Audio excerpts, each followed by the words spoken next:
Hi, everyone. Thanks for joining us. While people are trickling in, I'm just going to start with a brief introduction. So, first of all, just want to welcome you to this edition of All Tech is Humans live stream series. So, we meet every couple of weeks, we engage in conversations with responsible tech leaders, and we address some of the world's thorniest tech and society issues. And the purpose of today's conversation is to offer insights from the personal experiences of our panelists. We're providing a supportive space here, basically. We want to provide support to members of the All Tech is Human community, people who are dealing with challenging career transitions, and providing some advice and perspective from people who have been there. I'm your host today. I'm Executive Director of All Tech is Human. My name is Rebekah Tweed. All Tech is Human is based right here where I'm sitting in Manhattan, but our organization has a global audience. The community that we've built is the world's largest multi-stakeholder, multidisciplinary network in responsible technology. We have over 50,000 people around the world, all united around this shared mission of better aligning technology with our shared public interest.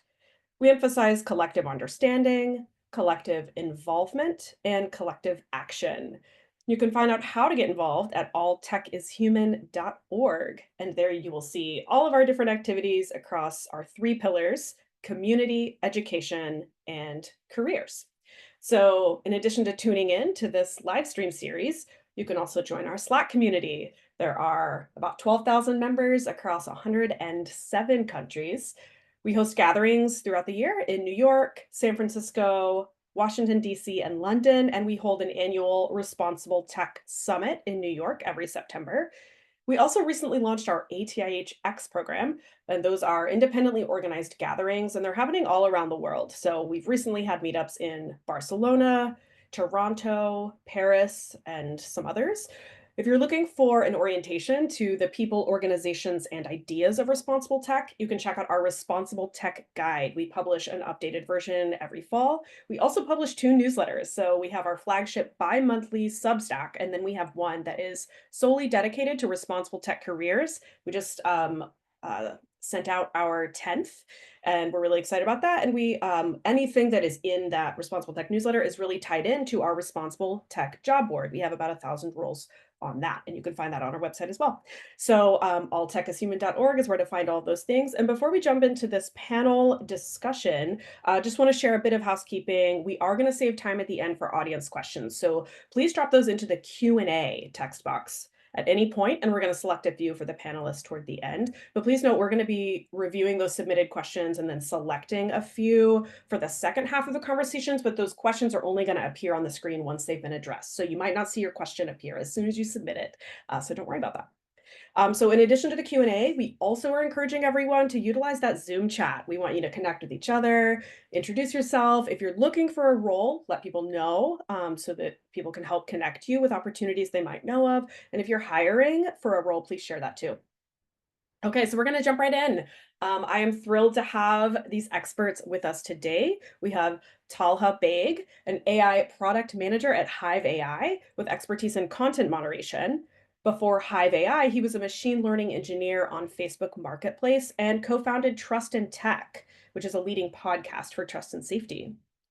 We have Diane Chang, currently Cohere's AI safety product manager, an entrepreneur in residence at the Brown Institute for Media Innovation at the Columbia University Graduate School of Journalism, and senior fellow for global elections at Tech Global Institute. And previously, Diane led civic integrity product teams at Meta. And then we have Theodora Skeadas, currently working as DoorDash's community policy manager, helping build trust and safety policies. She is also chief of staff with Humane Intelligence and a PhD student at King's College London Department of War Studies, exploring the relationship between online and offline harms, and is the chair of the advisory board for All Tech is Human.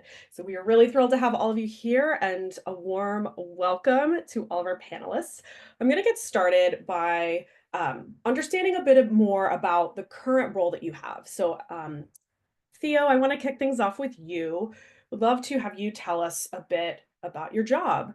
What does a community policy manager at DoorDash do? Absolutely. Hi, everyone. I'm so glad you can be here and wishing you all best in your respective journeys. I know from personal experience, it's a really tough time to be looking for work in this geopolitical and economic climate. So just wanted to start with that challenging acknowledgement.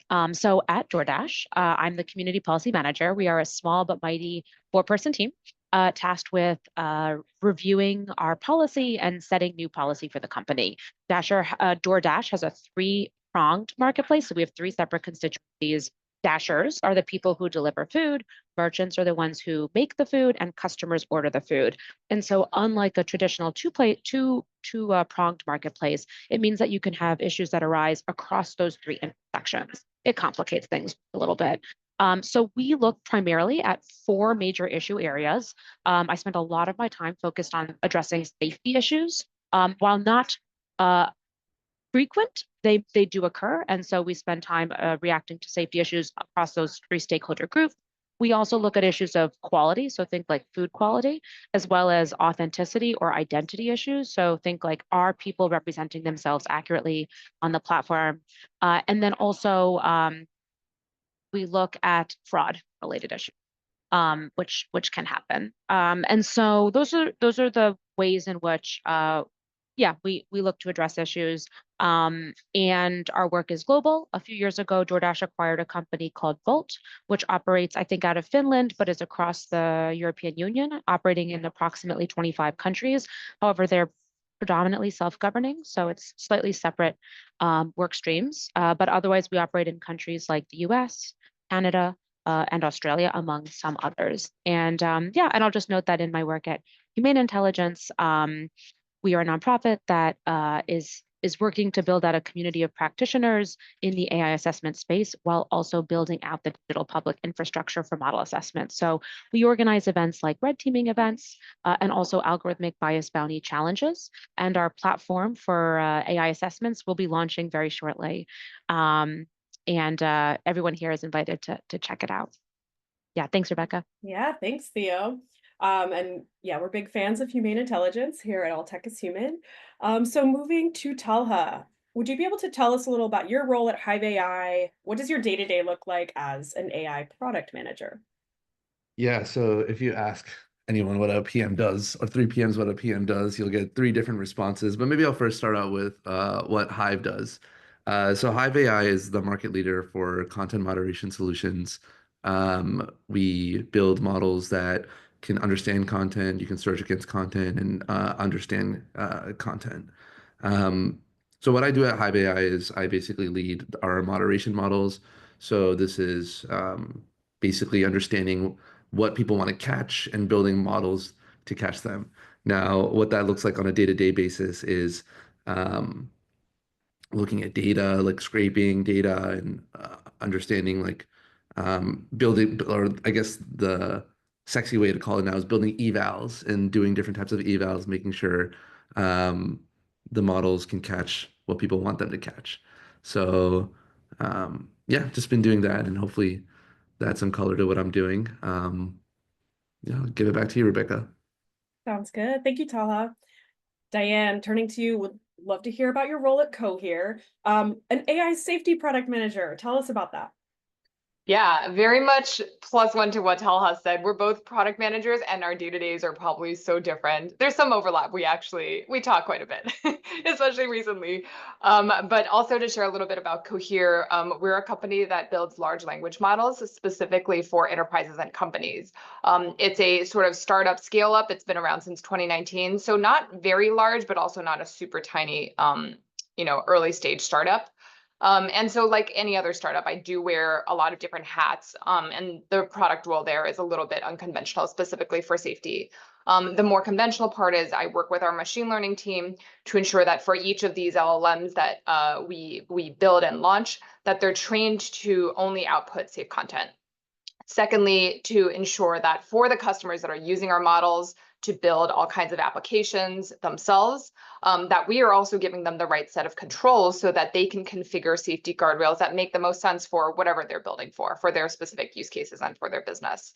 And then the less conventional part, lastly, is that I help provide input and partner really closely with our government affairs and public policy team to interface with a number of external bodies, whether it's governments, other kind of public sector institutions. A lot of these are like public sector research institutions or independent bodies that are all focused on understanding and setting frameworks and definitions around what AI safety means as an industry in terms of the impact on society, and also developing evaluations to really be able to understand how well the industry is doing to be able to ensure that these products are entering the world in a safe way, that we're really minimizing the harm to society. And so we provide a lot of input on what we think are the meaningful ways and the sound ways to conduct evaluations, and partner a lot with Theo on this a lot of the times to discuss through her work with humane intelligence.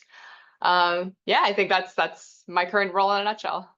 Great. Okay, thanks to all three of you for giving us a little bit of a sense of what you do day to day, what the role entails. Would love to back things up a little bit and talk a little bit about how did you find this role? And for this one, Talha, I'm going to start with you, and I'm going to ask everyone the same question again. Want to hear about what was the process like for you? How did you search for the role, and how did you find this particular opportunity, and how did you land this role? Talha. Yeah, I had quite a fun job hunt. By fun, I mean it was not fun in any way, shape, or form. I made a process of it basically. So I think you can kind of think of the job hunt as a little bit of entrepreneurship in a way, right? You can think of it as you are basically the product that someone is trying to that you're trying to pitch, right? You're both like at the same time you both have to upskill yourself and you have to sell yourself. So and those are two very difficult skills, which is what makes this process so difficult. So I made a process out of it. I had around like 1,000 leads, like from different job boards, right? Distilled it down to like 100, prioritized on based on which ones I was interested in. Got it down to 100 for every single role. I made sure that there was someone I contacted. I've tried to get into how didn't consider an application complete until I had a referral. So for every single role, I made sure there was a referral. For every single role, I made sure to try to contact someone within the company to see if what their hiring criteria is or what problems they're feeling before I really maybe even before I try to go to the hiring manager. So this would entail me maybe even pinging like 6 to 7 people in the same company, or maybe even pinging other people that know people within that company or might have intel into that company, finding out what they want, seeing if I have that skill, don't have that skill, and upskilling there. If it was coding, I'd make sure that I was good at lead coding. If it was like a sales role, I'd make sure that I was up to date in the market. So I made sure like kind of have that breadth, a little bit of that breadth and depth there. So at the end of it, I ended up spending 4 months in this process. I applied to around from the 1,000, I applied to 100, but every single one of these 100 um, was with referrals, right? So this was probably contacted like 500 to 1,000 people here via email or via LinkedIn. So it's kind of it was a whole process. Absolutely. Okay, that was really helpful. I like the details that you gave and the numbers, just to give a sense of the scale and how you approach that. Yeah, that was great. Really appreciate that. Okay, Diane, I would love to hear from you about, the same process for you and what your experience was in the job hunt, landing this particular role at Cohere, and how you went about doing that.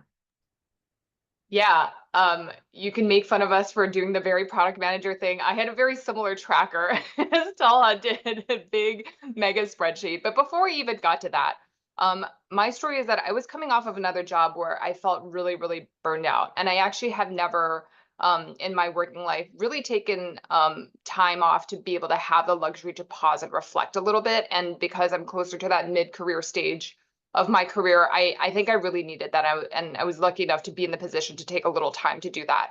And in that period, when I started to really gear off for the job search, I think what was important for me was to really understand and be clear to myself, like what was most important that I wanted to get out of the next step in my career.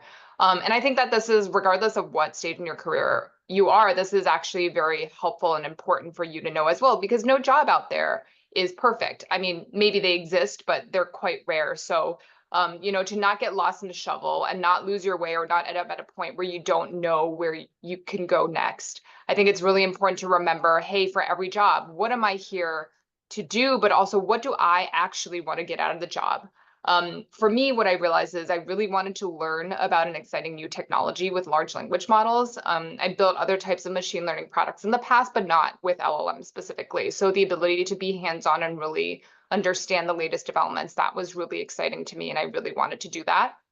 The second was the ability to grow some new skills, was quite important, but not, I think, there were different ways that I could think about that. So the fact that in this role, I get to work more closely with external partners, weigh in on policy and regulation. That's really exciting as well. That's quite new. I did study this in grad school and have not formally used it in that way in my working career. So that was really exciting and kind of a bonus.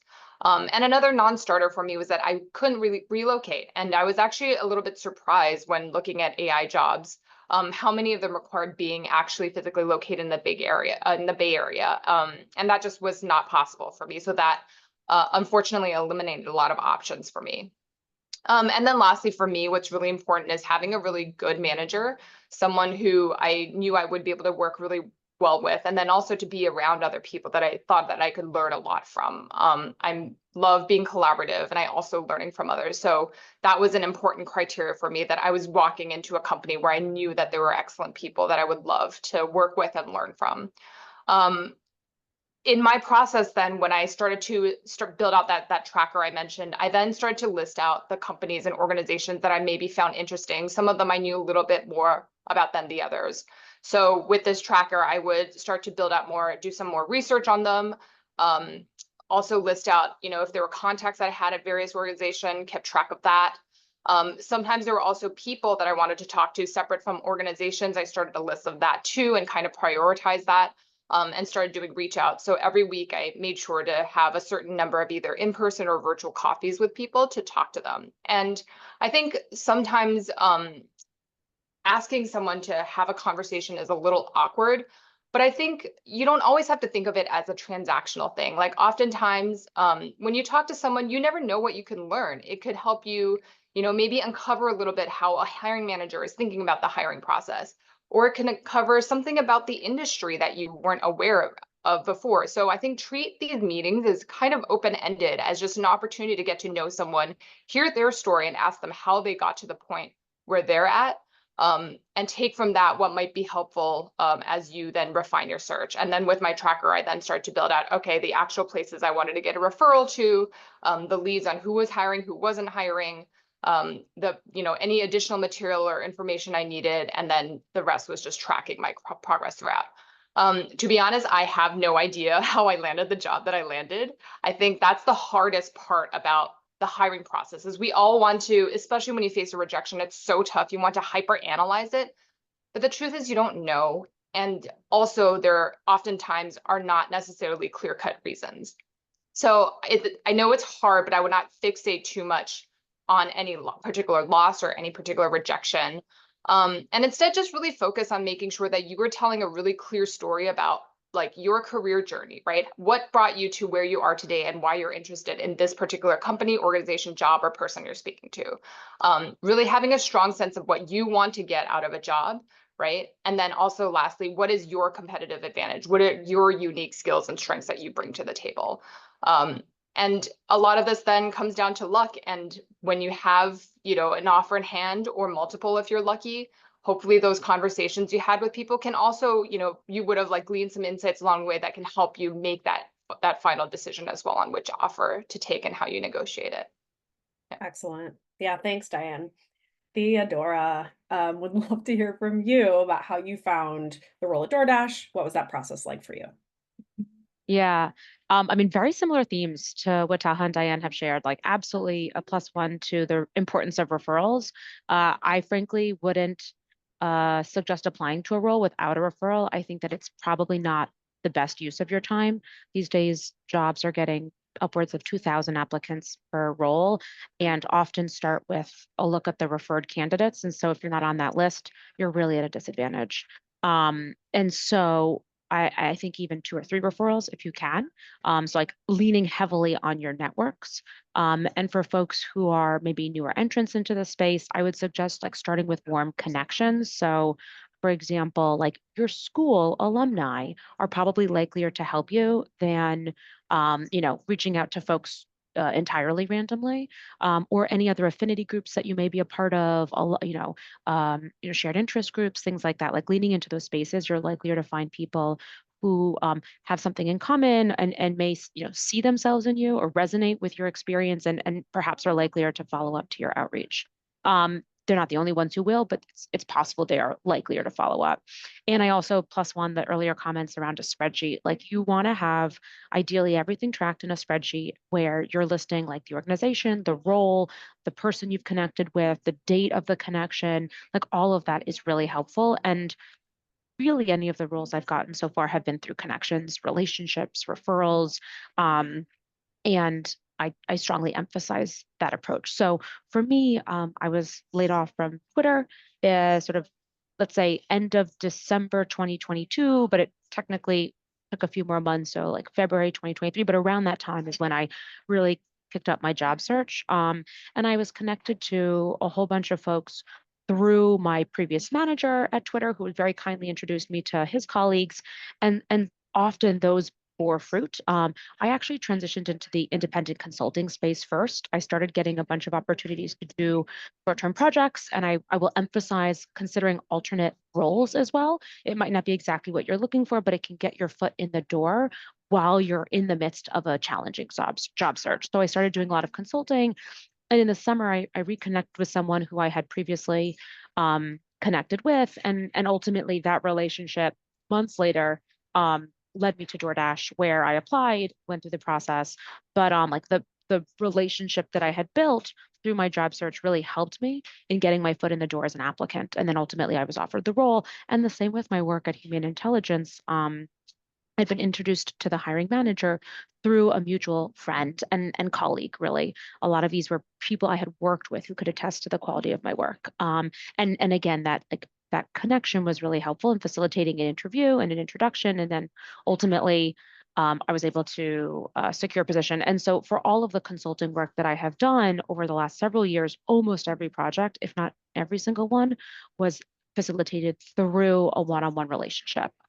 Whether it was someone I had worked with while I was facilitating the Trust and Safety Council at Twitter, which helped because it put me in touch with 80 nonprofits globally doing trust and safety work, or other connections. Like I did a lot of outreach. And then the other thing I would suggest is like post to LinkedIn that you are looking for a job. Like help people help you, because if folks know you're looking for a job, like they will start sending you things. People still send me things, and I'm like, I appreciate it. I am employed now. I'm not looking for new work, but people get in the habit of like keeping an eye out for roles that might be a good fit for you, and so you build awareness for your situation. And I will say for those of you on the call who are laid off federal government employees, like lean into that as well, because there is a special interest right now in helping people who, like us, who were laid off from Twitter, like were laid off in really challenging circumstances. And so, I mean, everyone's layoff story or job search story is meaningful, but I think that's a narrative that I see elevated a lot. Like folks are reposting their narrative, their posts on LinkedIn, things like that. So that's something I would suggest leaning into if that is your experience. Yeah. Yeah, thanks, Theo. That was really helpful. I think, you know, for each of you and for myself as well, the importance of that network, just hearing that kind of resonate across our experiences, and yeah, and ensuring that you're really developing those relationships, and so that it's not like a transactional thing, but that you are actually deepening those relationships, building these networks organically, and then calling on them when you need it. So I think that's really important. We've already covered a little bit of this, but so there's some overlap here, but want to directly talk through a little bit about specifically challenges from the transition from a previous role in big tech or dealing with a layoff, how did you personally navigate this? Um, you know, what did you draw from? What was your what was your experience, and then how did you navigate and deal with a really challenging situation? And so for this one, Diane, I'm going to start with you, and then after that, Theodora, and then Talha. So Diane, can you share a little about your experience? Yeah, I think the part of my experience that maybe others might feel is I mentioned I had been really burned out and had to take the time to recover from that. And I know that that is likely a really difficult situation, especially anyone from the public sector who's laid off either because you're coming out of government and the government has eliminated rules, or you work in a nonprofit that maybe has lost funding tied to federal budgets. And that there is a little bit of a whiplash kind of period, and oftentimes almost like a grieving period, and to allow yourself to experience that. I know that different people have different levels of ability to be able to go without that active income. And so I think finding ways, even if you don't necessarily have the luxury of time, finding the small ways to make sure that you are really taking care of your mental health so that you're in that strong position to go into new jobs to say, hey, I'm still here. I'm still excited, present confidence, present energy, try to find those ways as much as possible. For me, it was literally touching grass, like spending time in the park with my dog, just staring at the sky, taking pictures of flowers, watching them change during the seasons. That always works miracles for me. And the second part is I know it's very difficult it's really hard to not become discouraged.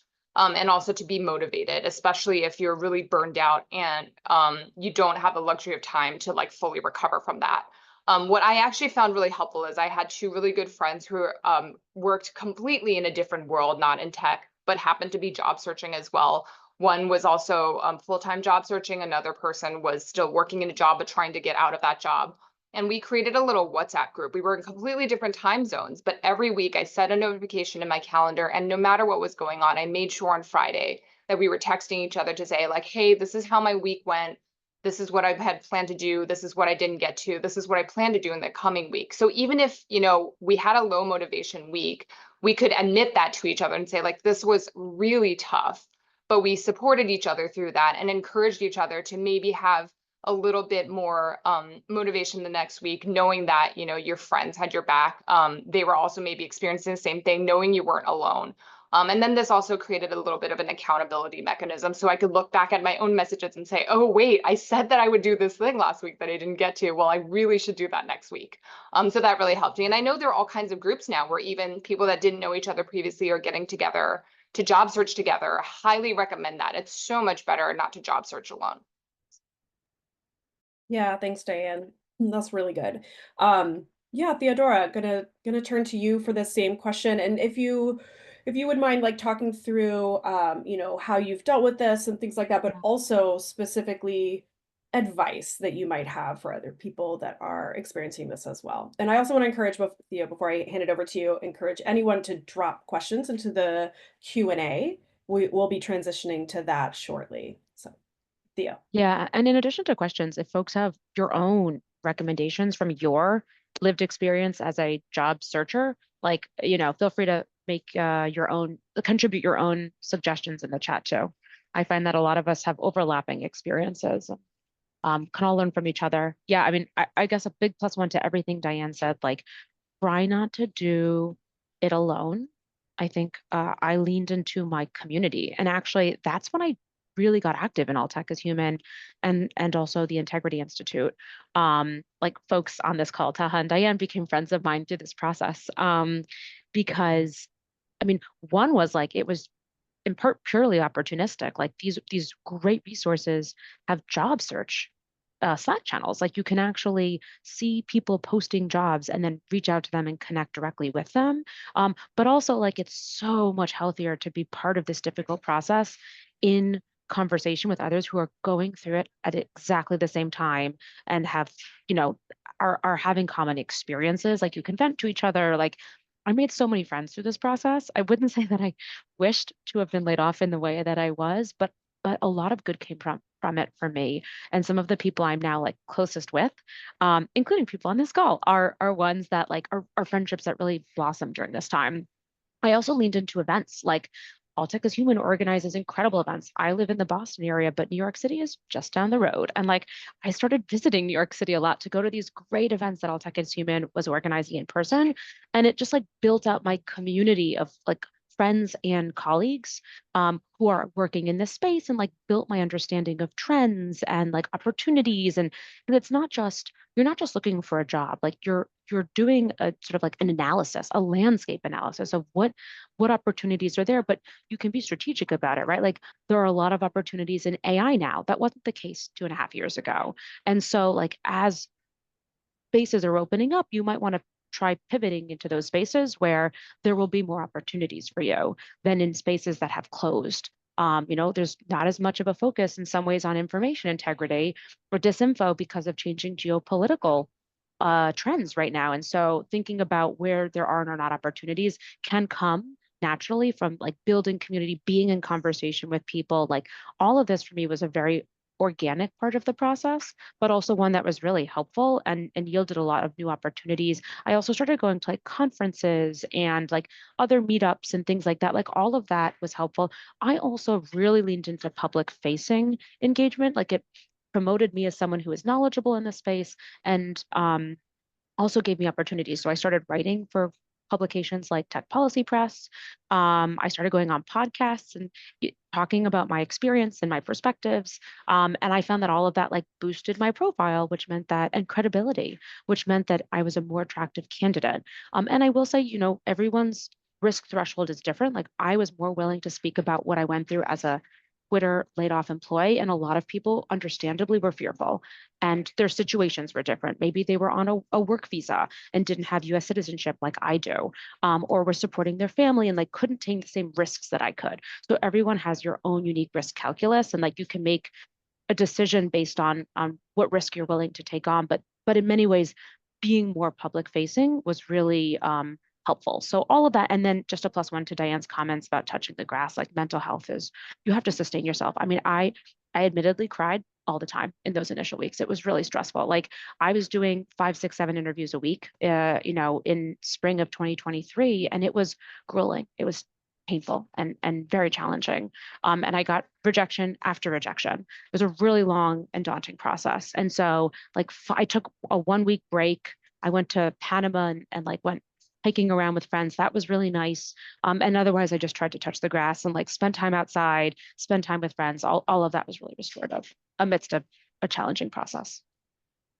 Thank you. That's really valuable. Talha, could we have your perspective as well and how you dealt with this and any advice you might like to give? And then after Talha, we'll move to audience questions. So please get those questions into the Q&A. Talha. Yeah, so unlike Theo or Diane, I was not part of the Twitter gang. I was in Facebook and was laid off from there.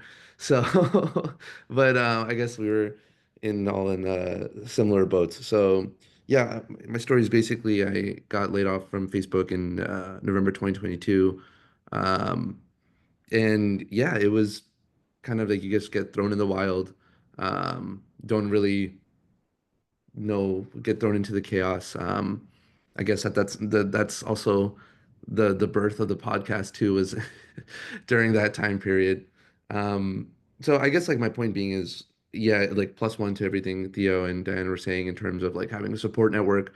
I found that some of the best friends I've made have been was during that time was going through these like to these community events, these all tech is human events, and meeting uh Theo and Diane in person and um like other people in the space and we got really close to each other at this time as well and you find that like as you get involved in the community it's not just it looks like your first connection might be the most daunting connection right but at some point like you know someone and they know someone and they like the next person knows the next person and then at some point like you find out that person so you'd be surprised how fast your network can grow especially like when your full focus is like kind of on growing it and maybe even something else I can say here is like I always approach networking as more like making friends, where you're not really trying to get anything out of them, more like you just go, you talk to them, maybe grab a coffee chat, see what they're interested in. And that's what the podcast was good for too, is I got to meet a lot of people and just ask them questions about their life, right? I also did that independently in person in New York when I lived there. Um, so yeah, it was kind of a tumultuous time.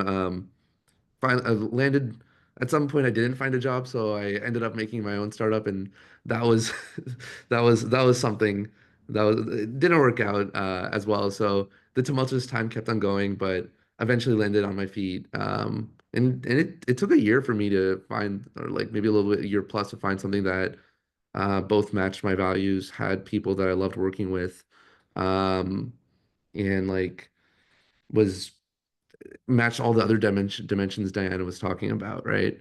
Um, so I guess like it sucks for me to say this, but like it is the best thing that happened to me in a certain way. I'm happy that it happened to me, and maybe it comes across a bit tone deaf.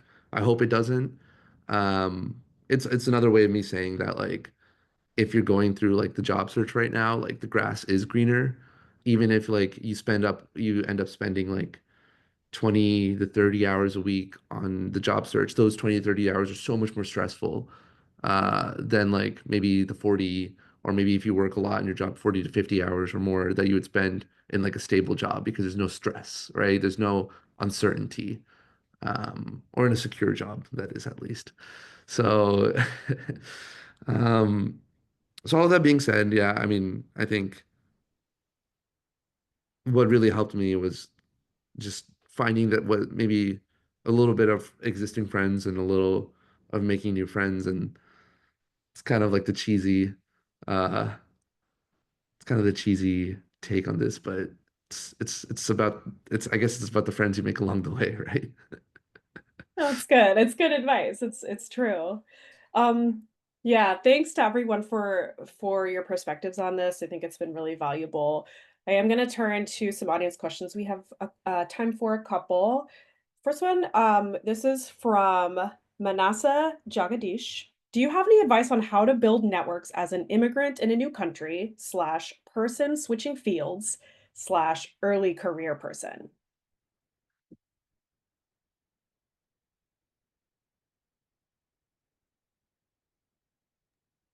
Happy to jump in. I mean, I think some of our earlier points are definitely relevant here, like lean into any affinity groups or alumni networks that are still relevant for you. Um, and I think, the structured spreadsheet, Tal has commented about like thinking of this as a friends building opportunity, as opposed to just a transactional one, I think will be the most meaningful and in some ways sustained path. Um, I'm also just posting some comments in chat about like strategic approaches. So I'm gonna drop one more in chat too. Like these are things that folks might want to consider. So I wrote one is like look at companies that might not be like big name in social media or AI, but are still doing data science or trust and safety work. So I wrote like, Adobe, Motorola Solutions, like these are companies that are hiring that like might not get 3,000 applicants for each job they post, but like that actually could be to your benefit. And I also suggest looking at consulting firms, which are doing work in this space like KPMG, Accenture. Look also at tech vendors. I just listed one persona, Hive AI. And then other functions, like you could look at compliance, operations, marketing, design, strategy, authenticity or identity, quality, fraud, safety, law enforcement, if it makes sense values wise. Or based on their role, but those are other functions you could look at that might not be quite as competitive as product manager or policy manager, but still get you a foot in the door. So thinking about alternate approaches. Great advice. Yeah, thank you, Theodora. Um, Talha or Diane, do either of you want to jump in on this question as well? Yeah, I guess there's a lot going on there. You said new grad, immigrant, and also getting into space. And I think Um, I guess like maybe even more tactfully than anything else is like new grads are hired for how willing they are to do whatever it takes, right? They're hired for how excited they are, how passionate they are, right? Like I've hired a few new grads that, and what I look for more than anything is like, do you care about the problem, right? Have you, two, have you like tried to do your research, right? I'm not even looking for if your research was amazing. I'm looking for that you put your best foot forward, that you're willing to do the work, right? And then three, I'm looking for um, just general, like how maybe on the PM side, it's a little more like how analytical is your approach, but that probably shifts for different roles, right? So these are well within your control. I think like um, maybe yeah, like new grad is seems daunting, but you'd be surprised how you'd be surprised how willing people are to hire new grads that are hungry for their for and passionate about the space. Yeah, thank you. Let's see. Okay, I think the next question I want to tackle here, Richard Ng, what is the best approach when having an intro chat with a staff member at an organization that I'm very interested in working at? I love the conversation approach, but I do want to express I want to work there without being too transactional. Mahalo. I can take that one since I think I mentioned this. So when I mentioned don't necessarily think of it as transactional, I think I was more thinking about how for myself and for other folks I've spoken with in the past, it feels really difficult to reach out to people you don't know, especially if you're not a natural extrovert. And speaking to strangers, is harder for some of us than others. And so that was more of a way to try to free from yourself the pressure and that difficult first step of making that initial step to reach out to a stranger that you don't know. If there is a specific role at an organization you're interested in, by all means, specifically say, hey, I'm interested in this role. I know we don't know each other, but I would really appreciate any insight you could share on the role and on your experience at the company. People are surprisingly generous with their time and with sharing their experience, especially when you ask people about themselves. I find most people are very willing to share. And I think everyone understands when you're trying to apply to a job that's actually posted, there's likely time pressure. That hiring manager is likely being flooded with resumes, as Theo mentioned. So by all means, mention that. But also when you get into the conversation, I do think it helps to not think about it just in terms of, okay, I am only here to find out about this one thing. Because if that job doesn't work out for a number of reasons that have nothing to do with your abilities, you can also glean other information. So for instance, maybe you'll find out some insight about the organization that leads to like when they have another job posting that helps set you up for the next job. Or you might learn something from that person and find that they later go somewhere else and are able to maintain that connection. So keep it a little bit open-ended, because you never know, what you might learn that might be helpful down the line. And just two quick additions to that. I agree. And one is give folks the option just to submit a referral. Like folks often think that you must have a 30-minute conversation before the person is willing to submit a referral. That's not true for everyone.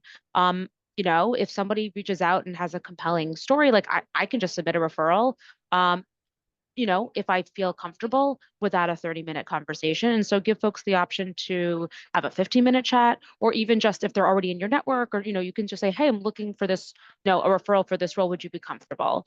And so don't presume that they need a 30-minute conversation because that's a big lift. That time is pretty precious. And so give them the option to just go straight to the referral, which saves that person time and might actually get the same outcome that you're looking for, without the imposition that might have then prevented them from ultimately submitting the referral because they can't make that time commitment. And then the second comment is like, yeah, I think I get a lot of outreach from folks, and I find that the messages that resonate the most with me are ones where folks have some common interest. Like they've looked into my, I don't know, PhD program, and they're like, wow, like this is a theme that I'm interested in too, because then there's a common conversation topic we could have. Or if they've done a little bit of research and like looked into my background and found that they too worked in this organization or in this geography. And so doing a little bit of research into the person to find like real common themes or experiences might help build shared ground, and they might be more likely to respond or give you more of their time. Also, if you're in the same place, right? Folks who I live in Cambridge, Massachusetts, if someone's in Cambridge, like, and they tell me that, because I'm not going to otherwise know, maybe I'll meet them for coffee. So you can give folks the option to meet in person if you've identified that you're in the same location. And then when you do chat, I will say, like, it's nice to start with like a little bit of just building a rapport, right? Getting, like, sharing your interest, your background, like humanizing yourself, and then asking, explicitly for a referral, or something. Like, you do need to make that clear, but you maybe can build a relationship first. Thank you. Yeah, that's great. Okay. So we're basically at time. I'm gonna pull in one more that's basically like we've had a couple of different kind of similar questions. So I'm gonna pull in this recent one here. Gari Nayar says, do you have a suggestion for a person trying to do mid-career change with data science that has certifications but has not been able to crack a role? And I've also seen a couple other questions regarding certifications. How useful is that? So yeah, would love to hear if any of you have some ideas on that. Can you repeat the question? It was around data science, so I feel like Sure. I just need to hear it one more time. I Yes, apologize. no problem. This particular one, hold on, sorry, lost it. There it is. Okay, do you have a suggestion for a person trying to do a mid-career change with data science that has certifications but has not been able to crack a role? And I was expanding that question to a couple others about like getting certifications and are there how helpful do we find those? I So can. Sorry, go for it. Go for it. no, go for it, Talha. I've been talking. You should. No, no. Okay, sure, whatever. So I can speak to data science. I can't really speak to certifications.